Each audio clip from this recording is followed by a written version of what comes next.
पहला थिस्सलुनीक किताब 3 अध्याय उसके पहले वचन को। नंबर 1, तीमुथियुस का भेजा जाना। क्या किया जाना?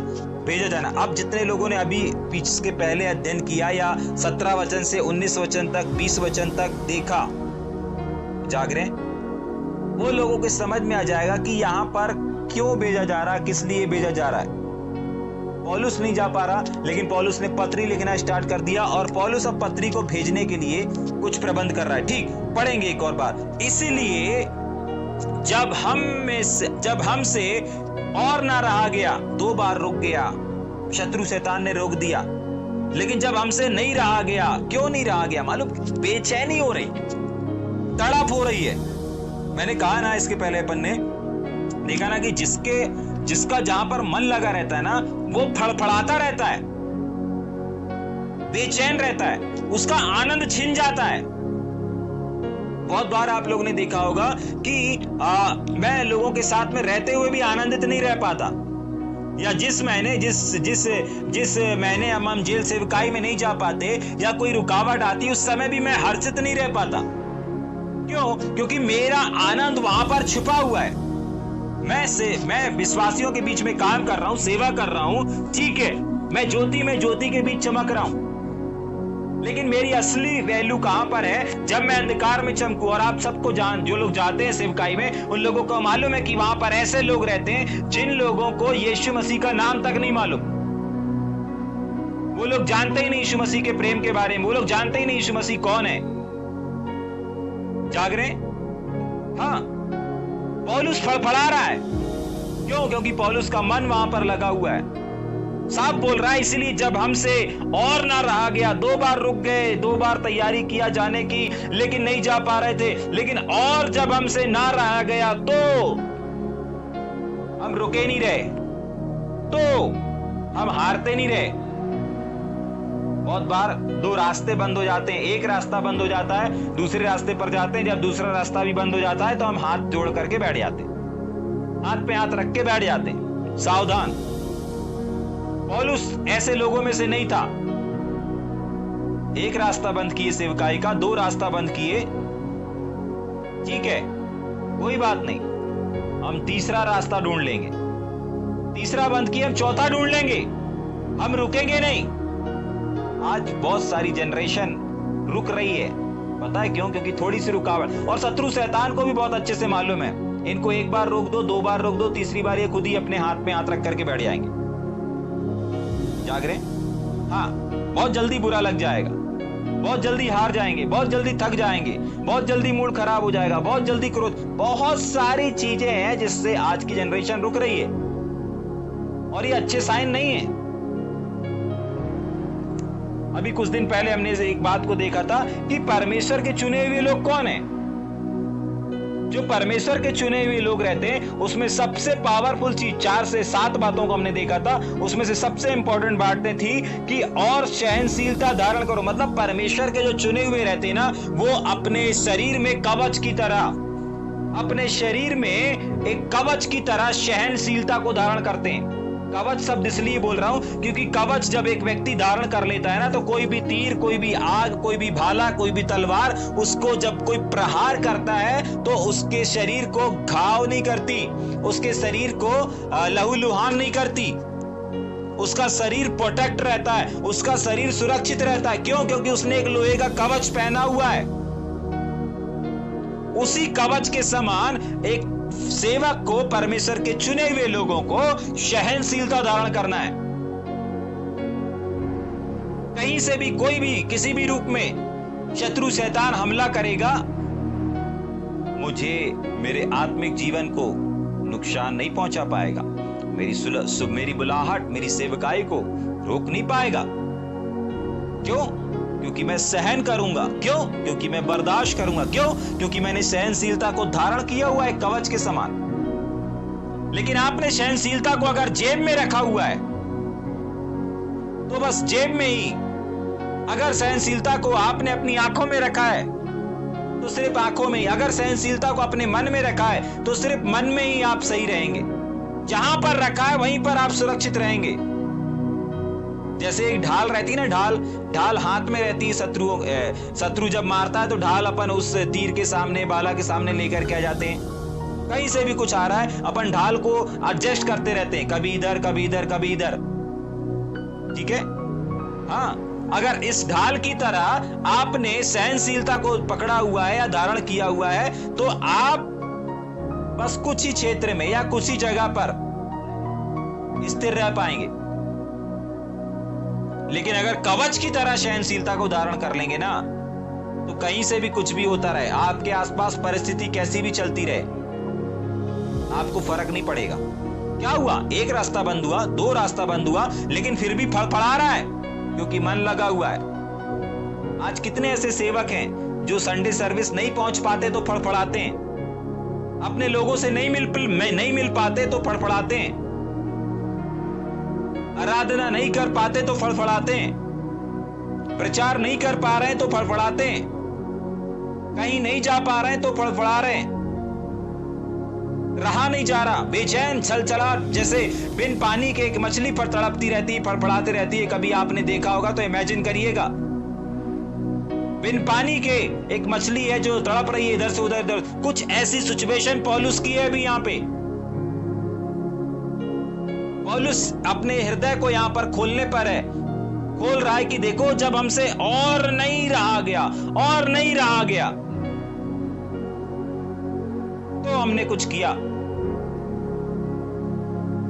जाग रहे, समझ में आ रहा है क्या? आज आप किसी चीज को, किसी सेवकाई को नहीं कर पा रहे हैं, ठहर गए किसी कारणवश, रोक दिया गया है शैतान, शत्रु ने, आपका हृदय बेचैन है।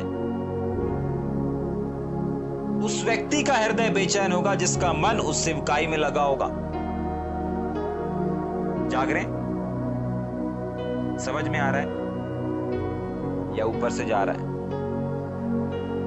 अभी कुछ समय पहले अपन ने जेल सेवकाई ग्रुप से कुछ लोगों को निकाला था, रिम्यू कर दिया था। किसी एक ने भी पलट करके बात नहीं किया। क्यों? क्योंकि वो उस सेल सेवकाई में कैसे थे? किसी के कहने पर थे, किसी ने बोल दिया था, किसी ने ऐड कर दिया था, इस वजह से थे। उनका मनन नहीं था उस सेवकाई के लिए। अगर मन रहता तो जैसे जेल ग्रुप से बाहर निकाले उनको, तो वो वैसे फड़फड़ाते जैसे पानी से एक मछली को बाहर निकाल दिया जाता है, क्योंकि मछली का मन पानी में लगा रहता है, उसको जुड़ी है उस पानी से। जाग रहे, उसको कहते हैं कि हाँ हमारा मन लगा हुआ है, उसको कहते हैं कि हाँ हमें बोझ है, उसको नहीं कहते जो अलग होने के बाद भी मस्त जीवन जी रहे हैं, कोई फर्क नहीं पड़ रहा। जाग रहे, समझ में आ रहा है या ऊपर से जा रहा है? ठीक, इसीलिए जब हमसे और ना रहा गया तो हमने यह ठहराया कि एथेंस में अकेले रह जाएं, और हमने तीमुथियुस को, जो मसीह के सुसमाचार में हमारा भाई है, हम और परमेश्वर का सेवक है, इसलिए भेजा कि वह तुम्हें स्थिर करे और तुम्हारे विश्वास के विषय में तुम्हें समझाए। जाग रहे, उसको रोक दिए, लेकिन हमारे पास एक और रास्ता है। हो सकता है शत्रु शैतान ने एथेंस में या कुरिन्थियोस में या फिलिप्पियों में, जहां वो बीरिया गया था, वहां पर फंसा दिया हो सकता है वहां के लोगों ने उसको विवश किया हो। तुम्हें नहीं, यहां से जाना नहीं है, अभी जरूरत है, ये है वो है, किसी ना किसी रूप में वहां के लोगों ने रोक दिया हो, वहां की परिस्थितियों ने रोक दिया हो। ये परिस्थिति, ये हालात शत्रु शैतान ने लेकर के आया। पौलुस इस चीज को समझ गया और पौलुस साफ इस चीज को बोल रहा है, शैतान ने रोका। जाग रहे, समझ में आ रहा है? ठीक, तुम लोगों ने रोक दिया, लेकिन हम लोग यहां रुक गए, एथेंस में रह गए, लेकिन हमने तीमुथियुस को भेजा। तीमुथियुस को भेजा, तीमुथियुस को तैयार किया और तुम्हारे पास भेजा ताकि वो तुम्हारे पास आकर के क्या करे, तुम लोगों को उत्साहित करे, तुम लोगों को विश्वास में समझाए, सिखाए, अगुवाई करे। जाग रहे वापस। और हमने तीमुथियुस को, जो मसीह में सुसमाचार में हमारा भाई है और परमेश्वर का सेवक है, भाई है, सेवक है, अपना आत्मिक बेटा भी बोला, इसीलिए भेजा कि वह तुम्हें क्या करे, स्थिर करे। क्या करे? स्थिर करे। ये कलीसिया डगमगा रही थी, पौलुस फड़फड़ा रहा था। जाग रहे? पौलुस तड़प रहा था, पौलुस बेचैन था, रहा ही नहीं जा रहा था, उससे सेवा करी नहीं जा रही थी। जाग रहे? जहां पर, जिस क्षेत्र में, जिस सेवा में आपका मन लगा रहता है ना, आप उस सेवा के बिना नहीं रह पाते, रह ही नहीं सकते। और अगर रह रहे हैं उस सेवकाई के बिना, तो इसका मतलब आप वहां पर थे जरूर, लेकिन शरीर में थे, मन से नहीं थे। जाग रहे? ठीक। तीसरे वचन को पढ़ेंगे। विश्वास में स्थिर करे, तुम्हें समझाए कि इन क्लेशों के कारण डगमगा ना जाए, तुम्हें स्थिर करे और तुम्हारे विश्वास के विषय में तुम्हें समझाए। क्या समझाए? कि देखो, इन क्लेशों में और इन क्लेशों के कारण, इन दुखों के कारण तुमको डगमगाना नहीं है। अस्थिर हो रहे हैं, डगमगा रहे हैं, लेकिन पौलुस नहीं पहुंच पाया, तीमुथियुस पहुंच गया, डगमगाना नहीं। आज बहुत सारे ऐसे लोग हैं जो सही डिसीजन को नहीं ले पा रहे हैं। आपको मालूम है, सही डिसीजन को ना ले पाना उनके जीवन में, उनकी सेवकाई में एक डगमगाने को दर्शा रहा है। कभी इधर, कभी उधर, कभी इधर, कभी उधर, कभी इधर, कभी उधर, कभी हाँ, कभी ना, कभी हाँ, कभी ना, कभी ईमानदारी, कभी वफादारी, कभी ईमानदारी, कभी बेईमानी, कभी ये, कभी वो डगमगा रहे हैं, उलझन में, सही सिलेक्शन और सही डिसीजन को नहीं ले पा रहे। जाग रहे? हाँ, इसी को डगमगाना कहते हैं। अगर आज आप अपनी सेवकाई में अपने समर्पण को नहीं दे पा रहे हैं, अपने 100% को नहीं दे पा रहे हैं, आप डगमगा रहे हैं। करूं ना करूं, समर्पण करूं ना करूं, ये काम करूं ना करूं। जाग रहे? डगमगा रहे हैं, स्थिर नहीं है आप, अपनी बात में स्थिर नहीं है, अपने कार्य में स्थिर नहीं है, अपनी सेवकाई में स्थिर नहीं है। समझ जाइए कि आप डगमगा रहे हैं, आपका विश्वास डगमगा रहा है, आपका फेथ सुरक्षित नहीं है।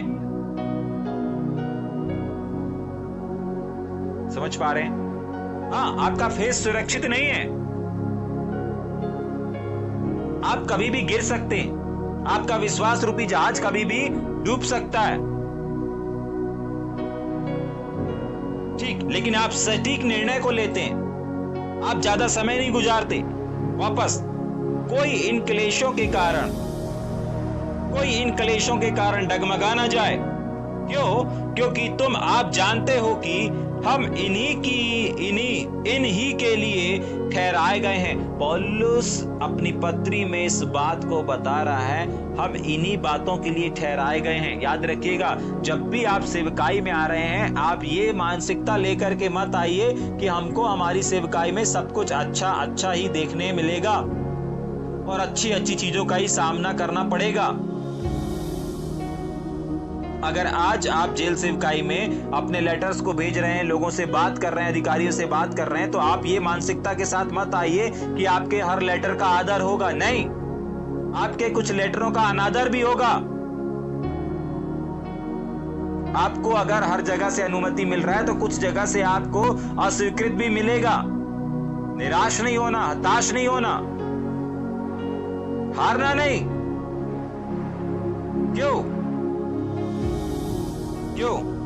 बाइबल बताती है क्योंकि इन्हीं के लिए ठहराए गए हैं। क्लेश आ रहा है, सताव आ रहा है, दुख आ रहा, मुसीबत आ रही, इसी के लिए ठहराए गए हो। सेवकाई फूलों का बिछौना नहीं है, सेवकाई सकरा मार्ग है, जो यीशु मसीह ने पहले ही बता दिया गया था। मेरे पीछे चलना चाहते हो, चौड़ा मार्ग नहीं, सकरा मार्ग है। सकरे मार्ग में तुम्हारे शरीर के कुछ हिस्से छिल सकते हैं, मतलब तकलीफें हो सकती हैं। जाग रहे हैं? लेकिन मसीह के पीछे चलोगे तो सकरे मार्ग से भी निकल करके बाहर पहुंच जाओगे। जाग रहे हैं? हाँ, कुछ लोग मसीह की सेवकाई इसलिए करते हैं कि हमको अच्छा कंफर्ट मिले, अच्छा आराम मिले। याद रखिएगा, जिस सेवकाई में अच्छा कंफर्ट है, अच्छा आराम है, वो चौड़े मार्ग पे है। और जिस सेवकाई में संघर्ष है, एक चुनौती है, उस सेवकाई की ये पहचान है कि वो एक सकरे मार्ग से क्या हो रही है, गुजर रही है। लेकिन जिस सेवकाई में कोई सताव नहीं है, जिस सेवकाई में कोई रुकावट नहीं है, जिस सेवकाई में कोई परेशानी नहीं, कोई चुनौती नहीं है, समझ जाइएगा कि वो सेवकाई, वो सेवक एक चौड़े मार्ग पर है। जाग रहे हैं? समझ में आ रहा है या ऊपर से जा रहा है? देखें, वाच करें, अगर आपकी सेवकाई में कोई चुनौती नहीं है, कोई चैलेंजेस नहीं है, कोई सताव नहीं है, कोई शारीरिक, मानसिक, आत्मिक, कोई भी किसी भी क्षेत्र में आपको टेंशन नहीं है, किसी भी क्षेत्र में आपके सामने दुख नहीं है, क्लेश नहीं है, उपद्रव नहीं है, अपने आप को चेक करें, आप चौड़े मार्ग पे तो नहीं आ गए। कंफर्ट तलाश के आप कहीं चौड़े मार्ग पे तो आप आकर के अपना डेरा नहीं कर लिए। मैं कुछ ऐसे सेवकों को जानता हूं, कुछ ऐसे सेवक हैं जो इस प्रकार से सिखाते हैं कि भाई हमको गलत लोगों के बीच में सेवा नहीं करना है, अच्छे लोगों के बीच में सेवा करना है, अच्छे लोगों की संगति करना है। जाग रहे हैं? मुझे नहीं मालूम कौन सा प्रकाशन उनके जीवन में काम कर रहा है, लेकिन बाइबल बताती है वैद्य की जो जरूरत होती है ना, बीमारों को ही होती है। नशेड़ियों को ही नशे से आजादी की आवश्यकता है, दुष्ट आत्मा ग्रस्त लोगों को ही दुष्ट आत्मा से छुटकारे की आवश्यकता है, कर्ज में पड़े लोगों को ही कर्ज से स्वतंत्रता की आवश्यकता है, व्यभिचार में गिरे पड़े लोगों को ही व्यभिचार से आजादी की आवश्यकता है। एक बीड़ी पीने वाला, सिगरेट पीने वाला, गलत काम करने वाला, झूठ बोलने वाला, इन सबको छुटकारे की आवश्यकता है। और अगर आप ये सोचोगे कि नहीं हम तो अच्छे लोगों के बीच में रहेंगे, जाग रहे हैं, तो आप 4 सुसमाचारों को पढ़ लीजिएगा। वहां पर यीशु मसीह ने कहा मैं किन के लिए आया। जाग रहे हैं? समझ में आ रहा है या ऊपर से जा रहा है? हम इन्हीं के लिए ठहराए गए हैं, ऐसे लोगों के लिए ही ठहराए गए हैं।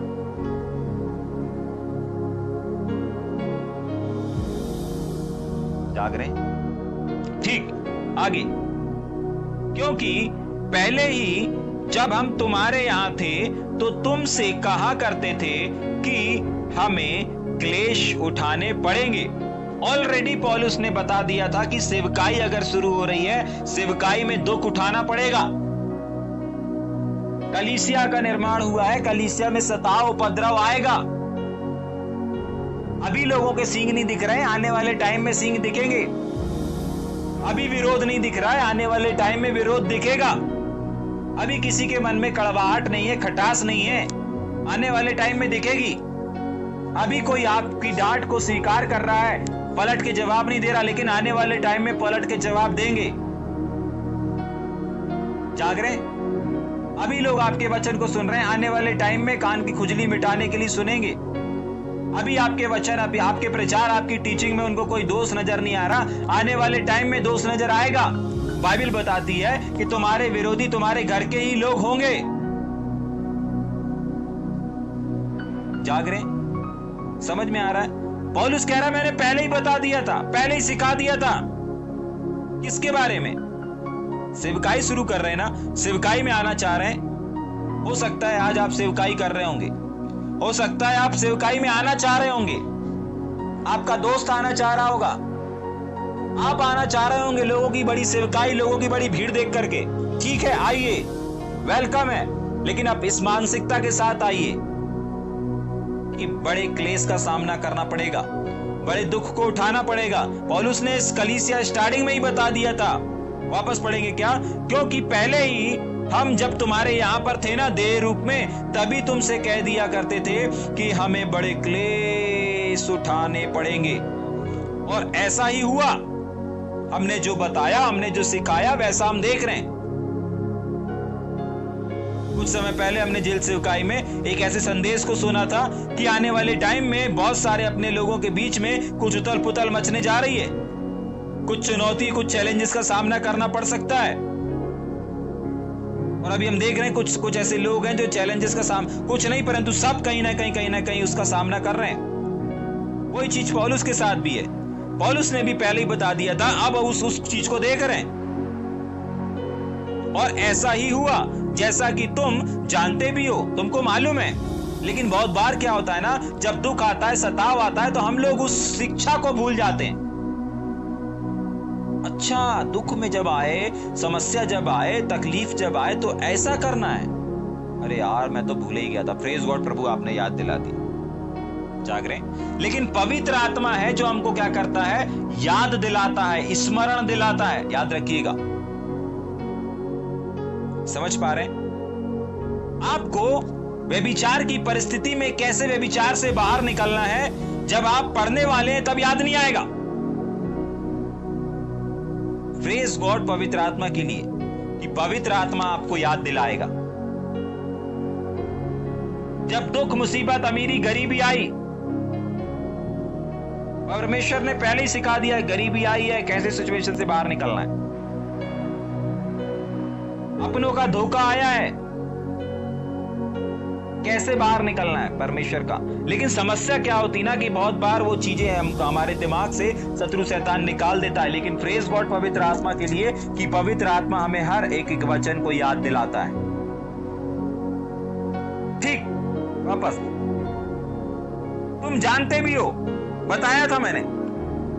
अब जब इन लोगों ने दोबारा सुना, क्या हुआ, वापस फॉर्म में आ गए, वापस उत्साहित हो गए। ठीक, 5वां वचन, इस कारण जब मुझसे और ना रहा गया तो तुम्हारे विश्वास का हाल जानने के लिए भेजा, कि कहीं ऐसा ना हो कि परीक्षा करने वाले ने तुम्हारी परीक्षा की हो और हमारा परिश्रम व्यर्थ हो गया हो। जाग रहे? आपको मालूम है एक सिखाने वाले का परिश्रम कब व्यर्थ होता है? साल भर अगर टीचर आपको पढ़ा रहा है, आपको पता है एक टीचर का परिश्रम कब व्यर्थ होता है? जब उसका पढ़ाया हुआ, उसका सिखाया हुआ स्टूडेंट फेल हो जाता है। साल भर जो उसने पढ़ाया, क्लासेस ली, वो सब बेकार हो जाता है। ठीक ऐसे ही पौलुस फड़फड़ा रहा है, मैंने उनको सिखा दिया, मैंने उनको बता दिया है, मैंने उनको सिखाया है कैसे इन परिस्थितियों में क्लेश आएंगे, कैसे सताव आएगा, कैसे लोग सताएंगे, कैसे लोग उपद्रव होगा, मैंने सब बताया है। लेकिन अभी जब तक मैं जान ना लूं कि इस क्लेश में वो लोग स्थिर हैं अथवा नहीं है, मुझे शांति नहीं मिलेगी, मैं फड़फड़ाता रहूंगा, मैं कहीं सेवा नहीं कर पाऊंगा। मुझे शत्रु शैतान जाने नहीं दे रहा, लेकिन मैं रुकूंगा नहीं, मैं पत्री लिखूंगा, मैं तीमुथियुस को भेजूंगा, थिस्सलुनीके को भेजूंगा। मुझे जानना है मैंने जो सिखाया है वो लोग उसके अनुसार चल रहे हैं। अगर भूल गए हैं, मैं तीमुथियुस को भेजूंगा, वो याद दिलाएगा। क्या हुआ ऐसा करने से? जाग रहे? क्या हुआ ऐसा करने से? परमेश्वर का वचन कहता है तुमको पहले ही बता दिया गया था, तुमको पहले ही सिखा दिया गया था क्या करना है ऐसी सिचुएशन में, ऐसे हालातों में, कैसे इनसे निपटना है, कैसे इनसे आपको सामना करना है। सब बातों को बता दिया गया था, सब चीजों को सिखा दिया गया था। बस मुझे डर है कहीं तुम इस परीक्षा में जो शत्रु शैतान तुम्हारे बीच में लेकर के आया है, विषम परिस्थितियों को लेकर, हालातों को देख करके, ला करके तुम्हारे बीच में रखा हुआ है, कहीं तुम इसमें फंस करके क्या ना हो जाओ। जाग रहे? मेरा परिश्रम व्यर्थ ना हो जाए, कहीं तुम उसकी परीक्षा में पढ़ ना जाओ। जाग रहे? समझ में आ रहा है या ऊपर से जा रहा है? सोचे, विचार करें। आपको सब कुछ बता दिया गया, ऐसी सिचुएशन से, ऐसे हालातों से कैसे निपटना है, ऐसी परिस्थितियों का कैसे सामना करना है।